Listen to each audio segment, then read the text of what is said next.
To go through some of these stories, we're joined by Head of External Affairs at the Adam Smith Institute, Morgan Schondelmeier. Morgan, tell us, what do we know about Boris Johnson's social care proposals? We spoke about them earlier.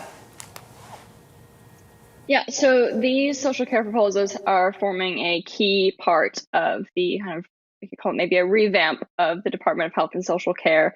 Health Secretary Sajid Javid's making a big noise about how he wants to make social care more sustainable. So these proposals are looking at ways to either tax or cap social care so that it does become more affordable on the whole. The problem here is that social care is such a diverse term. It encompasses elderly people, but it also encompasses people, young people who may find themselves disabled because of an accident or a congenital disease. So you really are talking about not only people later in life who have paid into a system their whole lives and just looking for some care in the last final years of life, but you're also looking at people who might need care for 20 or even 30 years. Yeah, really, really complicated issue. And it's one of these issues that, governments keep saying time and time again that they aren't going to sort out, but they just never do. I mean, do you genuinely think this time that the government's going to be able to actually get a plan that they can sell, particularly one that involves potentially increasing taxes, which the speculation is this morning? Well, we remember how damaging the so-called dementia tax was for Theresa May in 2017. This is an incredibly politically charged issue. And for conservatives who made the pledge not to raise taxes in the manifesto, and also have a lot of voters in this kind of key elderly area, it is a very tricky political puzzle. And you're going to find a lot of headbutting between the Department of Health and the Treasury and Number 10. So I'd be very interested to see how they're going to figure this out. But I don't think that just plain focus on spending is going to do it. So I don't think that taxes or caps on spending is going to do it. I think you're going to need some sort of more radical reform to deal with the issues that I mentioned about the varied needs for social care. Now, Morgan, the government's wine spending apparently has gone up by 26 grand in the last year.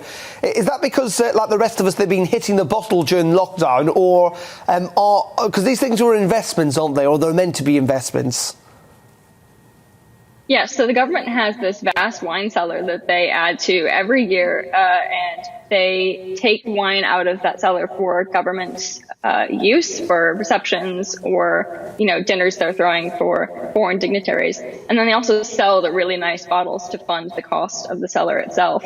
So we saw that they spent an extra £26,000 this year on top of last year. Most in English sparkling wine and wine, they would remind us. But yes, it's a long-term investment. They're pretty transparent about where they're spending and what they're selling. So it's a fun little story, but it seems like it's business as usual, really. So there's no sense that Boris Johnson's just been necking more bottles of wine then in the last 12 months or so? I guess we'll have to check on the biannual review to see how many bottles went straight to Number 10. Gosh. And Jordan, Morgan, my apologies, I have to ask, what's going on with this Matt Hancock video? It looks like the people who leaked it might have been tracked down. Yeah, I'm not surprised. It seems like it was always going to be a pretty easy inquiry. Internal security services are pretty good at determining who looked at videos, how they were accessed, all of that. And it was top priority because of the fuss that it caused. Again, as you said in your intro, it was a bit of public interest, knowing that Matt Hancock was carrying on in this way. But at the same time, we do have to be concerned about who can access security videos of high security areas and what they could potentially do with them. I mean, we are lucky that this ended up in the hands of the Sun and not a foreign government. I mean, it is extraordinary when you think about it that, this was filmed inside a Secretary of State, a cabinet minister's private office. I mean, that is quite extraordinary that, as you say, who had access to it. And also, I think there must be a question about what was the motivation of releasing this video as well. Yeah, I think there's a lot of speculation that it was a disgruntled security staff member. Obviously, Department of Health and Social Care has played a big role in the COVID pandemic, so I'm not going to prescribe motives on the suspects, but it's obviously a very charged department at this time. Morgan Schondelmeier of the Adam Smith Institute, thank you very much for joining us this morning.